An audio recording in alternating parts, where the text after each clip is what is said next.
Hey everybody, it's another edition of Trash Talk, and by the looks of things, we got some cleaning up to do. We're a mess. I feel like I'm in a frat house.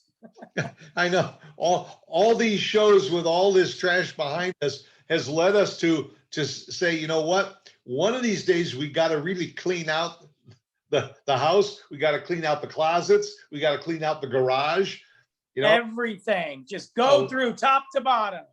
So this is our spring cleaning show, and it's brought by the Patriot Sandwich Company of Denton, Texas. They got no spring cleaning to do because they don't have anything that's old there. Everything is fresh every day. The vegetables are fresh, the condiments are fresh, the sauces are fresh, the meats are fresh, the bread is fresh. David Jordan is fresh. Yeah, most days, David Jordan is fresh. I've seen him a little funky here and there, but Yes. But you just go in there and tell them you want one of their freshest sandwiches. And by the way, I heard about you on Trash Talk, and you'll get a free drink included with your meal. Absolutely. And you know what? It's a great place to go and hang out and check things out too. But before we get started even on that, I forgot, and I feel bad. Last week, we were so busy talking about all the other stuff. Man, I forgot to tell the mothers Happy Mother's Day. Mother's Day was this past, I don't know, what day is it? Sunday? Yeah, it was on the 9th. Yeah, we missed out. Well, sorry, moms. Sorry, Mom. I'll meet you over at Patriot Sandwich Company and buy you a meal. Yeah, I hope they had a good time. I thought about it, and I thought, you know what? I'm going to say something on the air because we know we got moms out there listening. We didn't want you to think. We just get so wrapped up in our stuff, we forgot. So, well, there's another reason too that he mentioned that is because in another couple of weeks it's going to be Father's Day. That's true. And we got to make amends for Mother's Day so that you won't forget us on Father's Day. They probably still will, but yeah, that's their answer. Oh, you remember that wonderful gift you gave me on Mother's Day? Well, close your eyes. What do you see? Yeah, you're big fat nothing. But hey, we started talking about, spring cleaning, and I mean, it's gotten to be like a tradition that every spring you do it. You have garage sales or you post stuff on the internet so that your trash becomes somebody else's trash. But it goes beyond that. It's once you open up those closets and you start getting rid of stuff, and then you realize, man, I haven't cleaned out this closet in years. The dust is like that thick. And my wife is, unfortunately, she's not joining us for this show. She could, because she is an absolute expert on all the cleaning products that are out there. In fact, Brandon, I don't know if I ever told you, but in Florida, you could have a vanity plate on the front of your car, and then your regular license plate on the back and all. Okay. Lauren had her vanity plate. It was called DRT DVL, Dirt Devil. She was a dirt devil. She is the Dirt Devil, and her AOL account used to be Mrs. Dirt Devil. Oh my gosh! So that now you know what I mean by she knows everything about cleaning.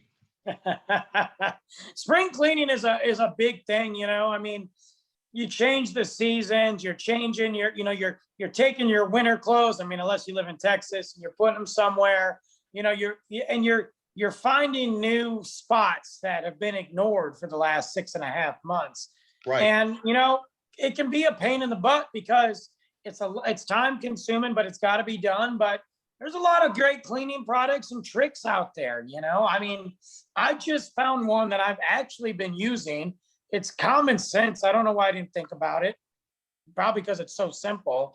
But when on your windows and you've got the screen you got to take out to hose the screen up, but you got that little where the window connects. I don't know what it's called, but it's like I always call it, there's dirt in there and dead bugs from when you close the window down. It's freaking nasty. The windowsill down there. You go. Yeah. That's what happens when you get sleep. You can figure things out. So you take, we all got those sponges, those crappy little blue or green sponges. If you take one of those, you can go to the dollar store. They got a pack of them for $1. And you buy those sponges. You take a knife and you just cut these slits in between them. Pretty decent, not thick, but you soak it and you run that across the ledge. It goes in between and cleans it perfectly every time. I've been using it. I don't know why. I'm sitting here taking like a spray bottle and I'm scrubbing this thing. I just little soap, warm water, done. It's awesome. And I say even drop a little bit of vinegar or something in there, because that kind of breaks down any of the crusty stuff that's in there too. Yeah, it's great. I mean, it's just so fast. I don't know. I'm happy about it. And I think one of the greatest inventions ever is the Swiffer. Yeah. And because that little pad, man, you can get underneath the furniture. Remember how you used to have to move all the furniture away from the wall to get to the baseboard and everything? Now you can get that Swiffer back there. It bends 12 different ways. You can get back in there and get that dirt out. Man, great.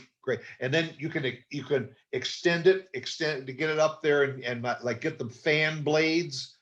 Yeah, or like the vents and stuff to get the dust off the vents or the fan in the bathroom, or you don't have to get the ladder out anymore in order to do that. You just extend that puppy up there and just yeah, I know. I'm usually standing on a desk chair, turning slowly while I do it.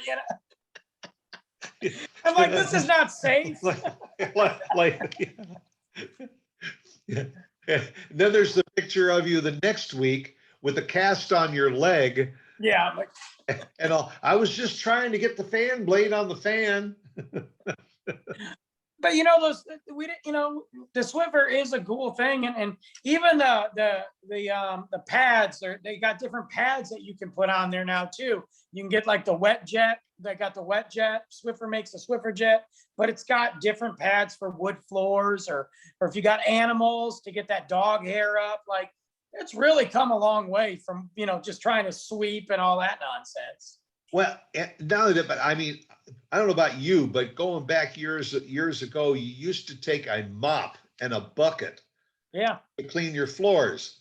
Well, the only clean part of your floor was the very first time you used that mop, because then you take the mop and you put it back in the water and the water starts getting dirty.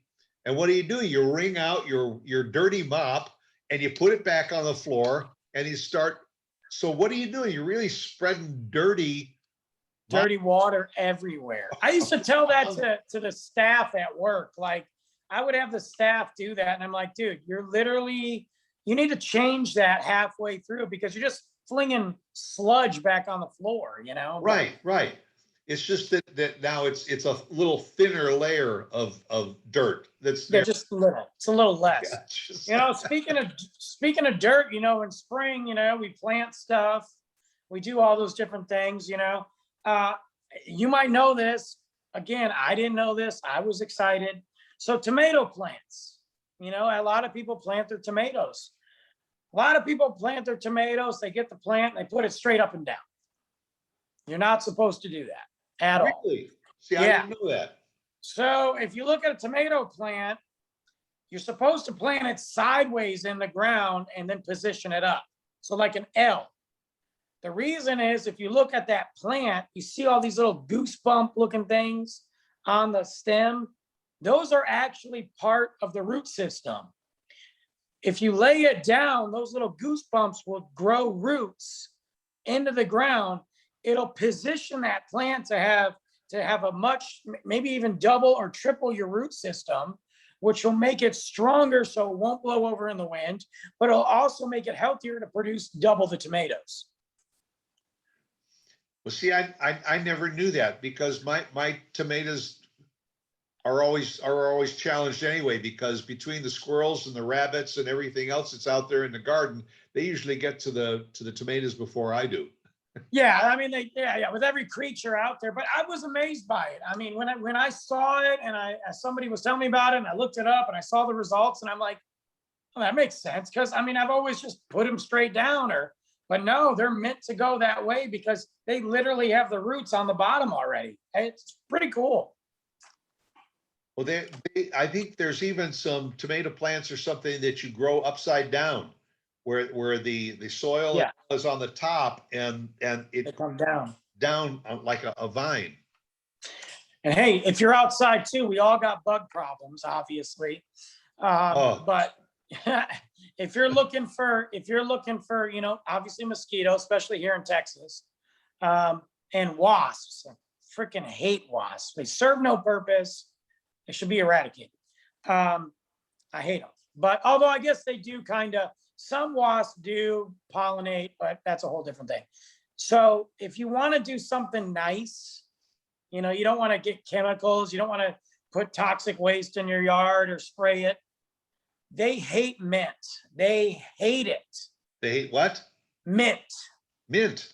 Mint. They hate it. They can't stand the smell of it. It's a natural repellent.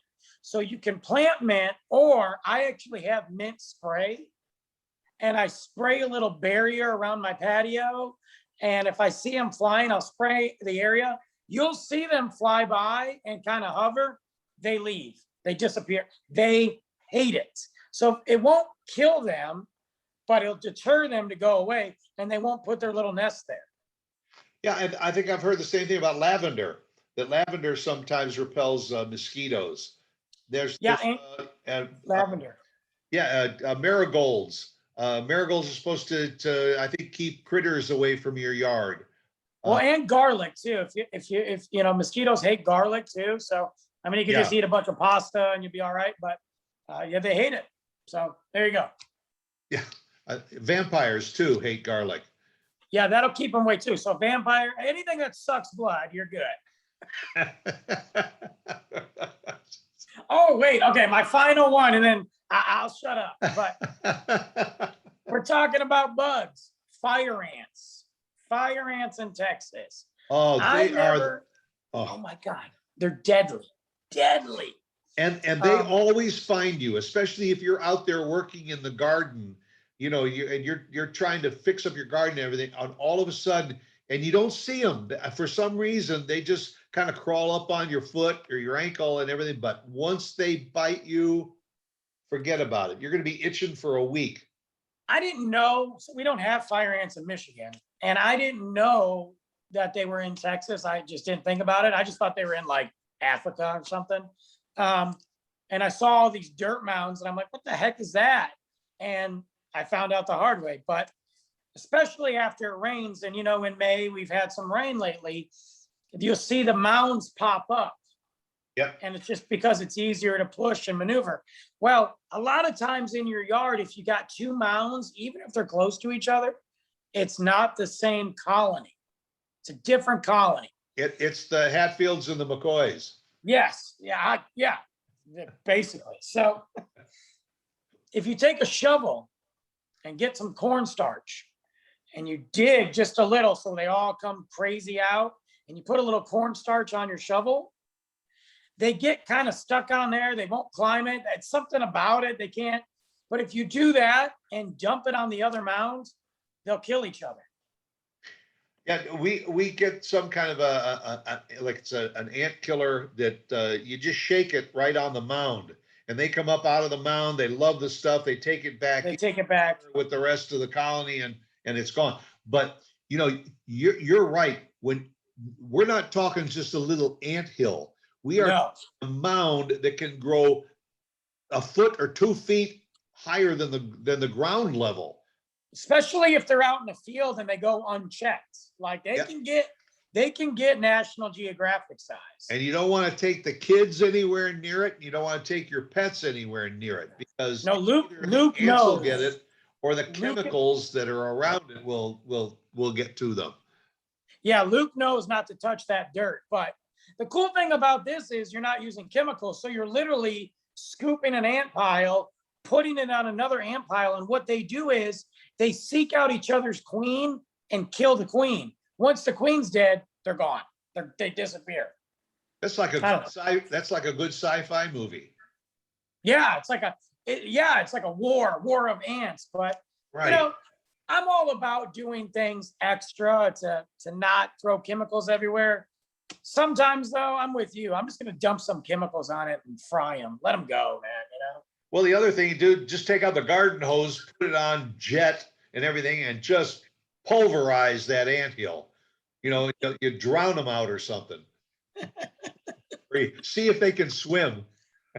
I don't know, but I know they've been bit. They've been on my leg, and I tried to wash them off, and they just hang on, it's. Have you also ever noticed that when you do clean out your cabinets or that once you finish taking everything out of the cabinets and you're going to reorganize everything really nice, that all of a sudden you look and you say, man, this cabinet needs painting. And so now I got to repaint the cabinet. Then you got to go out and get that new paper stuff that you line the cabinet and all, and put your dishes on top of that. So it ain't a fast fix stuff. I know normal people say that. I look at that and say, yeah, I'm good. I'm done. Right. Just put the paper down and hide it, I don't even care. I got cabinets I don't even use. I got 2 cabinets that I just rediscovered after a year of living here that I was like, there's nothing in there. Like, I need to put something in there. I keep running out of space, and I'm like, but I'm just one dude and a kid. So, but I tell you what, when you clean out your cabinets, don't you just discover the most random glassware that you never knew you had? You always find something in there and you say, man, I've been looking for this for years.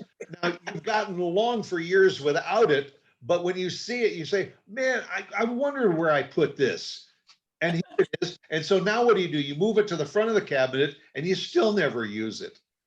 I was that way with beer glasses. I still have, but when I was married, all of our drinking glasses, minus a few plastic glasses, were beer glasses. So you'd have the kids, drinking apple juice in a Stella glass, but I do that now. I go through and I'm like, oh, I remember that beer glass. That was a good one. I'm going to drink out of that. Never do. I'm that way with coffee cups. Oh, yeah. It takes a major issue to get me to get rid of an old coffee cup. So what I do is I take the old ones and those go in the back of the cabinet, and then you put the newer ones up in the front. I need new coffee cups. Actually, it's funny you say that because I'm the same way. I love coffee cups, like good ones, and then you go out of town, you buy one or whatever. Right. I've recently lost like 4 or 5 in the last couple months. I drop them, they break. I left one on the roof of my car and drove away. They have a commercial about that, I think. I'm that guy.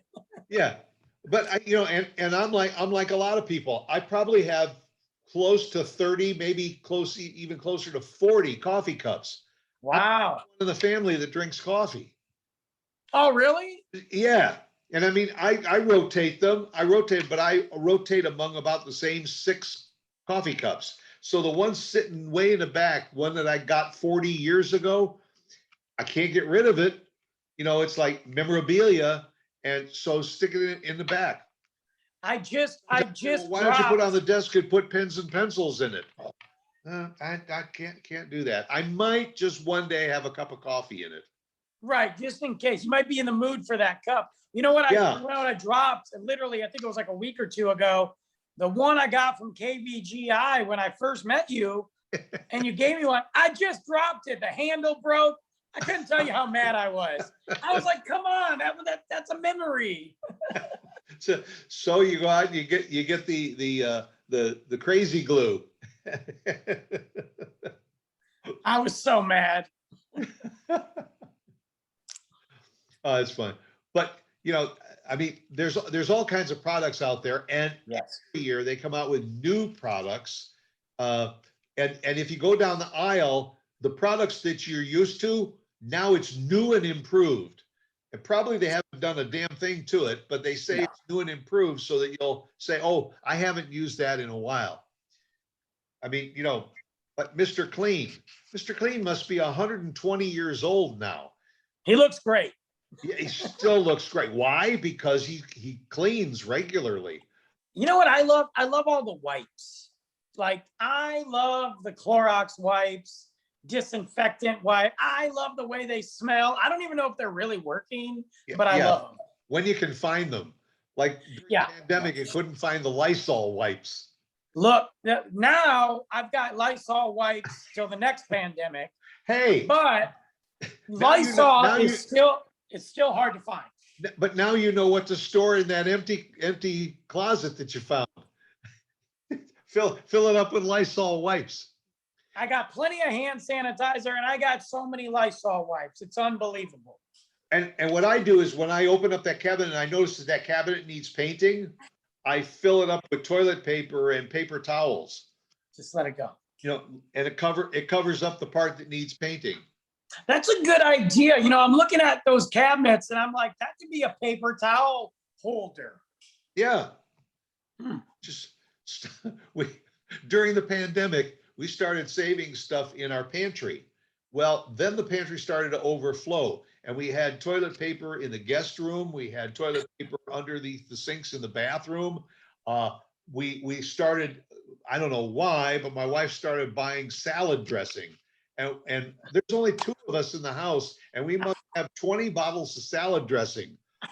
And there's more than we can keep in the pantry. So it's up there with the dishes. Move some of those other dishes aside so we can put more salad dressing in. Maybe she was worried that because you guys were doing nothing inside the house that y'all were going to gain weight. And it worked. Yeah, that was. I know. Tell me about it. It definitely worked. Yeah, we didn't fill those closets with healthy stuff. You know, but no, buy 3 more bags of that stuff. You know, we're going to need that. You know. Well, we're all set. So we're all going to. I'm going to go back here in the kitchen. I'm going to start cleaning up the dishes. And you better. and I'm sure that when I get underneath some of those dishes, I'm going to find some bugs. So I'm going to have to take care of the bugs. But I do have some Lysol wipes. So when I'm all finished, the last chore, wipe down that counter with those Lysol wipes. It's going to smell like heaven. Smells great. So you go out and do the same thing and then make plans to come back here again next Tuesday and spend another edition with us on Trash Talk. Go out there and have a good one. See you guys.